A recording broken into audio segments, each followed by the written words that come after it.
22 तारीख को पहलगाम में आतंकी हमला हुआ। कई टूरिस्ट मारे गए, कई जख्मी हुए, लेकिन वहाँ के कई लोकल्स ने, जो टूरिस्ट वहाँ पर फंसे थे, उनकी मदद की। ऐसे ही टूरिस्ट गाइड हमारे साथ मौजूद है जिनका नाम है नज़ाकत अहमद शाह। उनसे हम बात करेंगे। नज़ाकत, 22 तारीख को क्या हुआ था? जी अस्सलाम वालेकुम। मैं पहल ये सालिया गनेगुंड का रहने वाला हूँ और मेरे कुछ मेहमान आए थे, कुछ गेस्ट आए थे 17 तारीख को छत्तीसगढ़ चिरमिरी से, जिसमें 4 कपल थी और 3 बच्चे थे। कुल मिला के 11 और एक में 12 थे। तो हमने गुलमर्ग सोनमर्ग सब घूम के लास्ट पहलगाम का रखा था, क्योंकि वो मुझे पहचानते थे।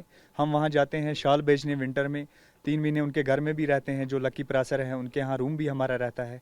तो फिर लास्ट में हम पहलगाम गए। पहलगाम से हम गए बैसरन, जिसको मिनी स्विट्ज़रलैंड बोला जाता है। वहाँ पे हम 12 बजे करीब पहुँचे और फिर वहाँ पे हम मतलब ग्राउंड में गए। ग्राउंड में फोटोग्राफी हो रही थी उन लोगों की। 4 के ये उनके ये रील बनाने वाले भी थे और एक फोटोग्राफर भी था साथ में। तो रील बना रहे थे, तब तक क्या हुआ कि 1-2 फायर हुए पहले। तो वो जो लकी है उसने मुझे पूछा ये क्या आवाज़ है। मैंने बोला शायद ये पटाखे फोड़ने की आवाज़ है, तो ये यही कुछ होगा।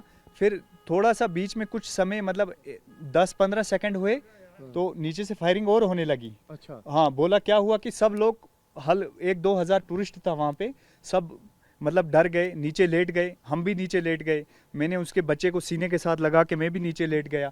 तो फिर क्या हुआ कि वो फायरिंग जब हुई तो वो उन्होंने मतलब ये जिप लाइन की तरफ वो बढ़ गए। अच्छा, कौन? जिप लाइन की तरफ जो फायरिंग कर रही थी, वो फायरिंग की आवाज़ जिप लाइन की तरफ आने लग गई। आने लगी। हाँ, वो बढ़ने लगी आवाज़ जिप लाइन। और हम पीछे से उसी फायरिंग के दौरान हम पीछे से मैंने उन 11 लोगों को वहाँ से निकाला और हम वहाँ से भाग गए। मुझे बताओ कि कितनी देर तक ये फायरिंग हुई? अंदाज़ा क्या था, कितनी देर तक हुई? जी, अंदाज़ा यही है कि 10-15 मिनट तक फायरिंग होती रही, फिर कंटिन्यू? कंटिन्यू। हाँ, हम तो भागते रहे, पीछे से आवाज़ भी आती रही, फायरिंग की आवाज़ आती रही, जिसमें मैंने उनका एक बच्चा उठाया था और एक बेटी थी और एक वो लकी प्रासर खुद थे मेरे साथ। उनका बाजू पकड़ के मैं चल जो रहा, टूरिस्ट थे? जो टूरिस्ट थे, जो मेरे दोस्त थे वहाँ छत्तीसगढ़ से। तो हम पूरा मतलब उसको लेके भाग रहे थे और पीछे से गोलियों की आवाज़ आ रही थी? आ रही थी। कुछ देखा आपने? कोई टेररिस्ट देखा आपने कि नहीं? जी, मैंने तो नहीं देखा, लेकिन गोलियों की आवाज़ सुनी मैंने। आप उसी पार्क में थे और जी लगातार फायरिंग की आवाज़ आती रही? जी जी, लगातार फायरिंग की आवाज़ आती रही।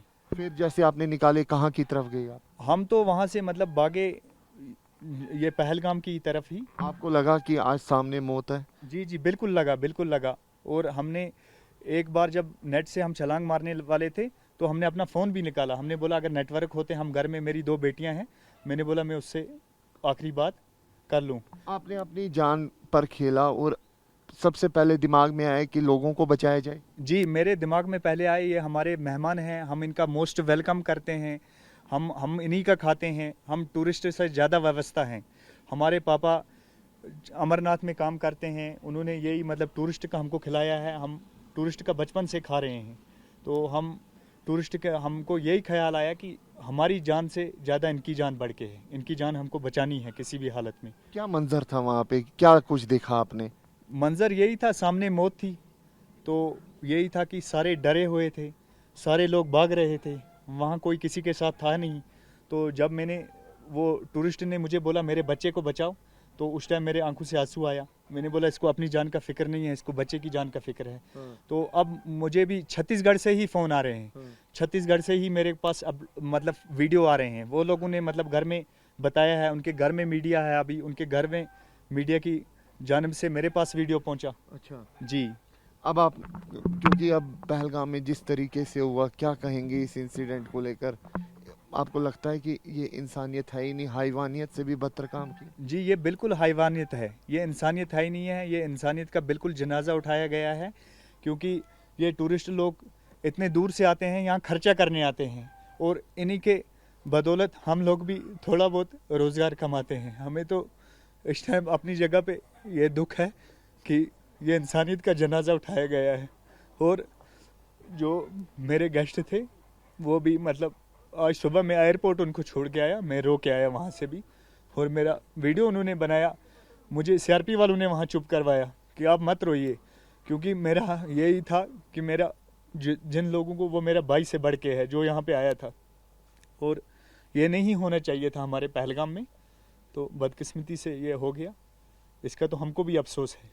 आप रो रहे हैं? जी, मैं रो रहा हूँ। मैंने खाना कल दिन में नहीं खाया, ये टूरिस्ट लोग को भी पता है, वो मेरे लिए रो रहे हैं। आप उनका नंबर लीजिए, आप उनसे बात कीजिए।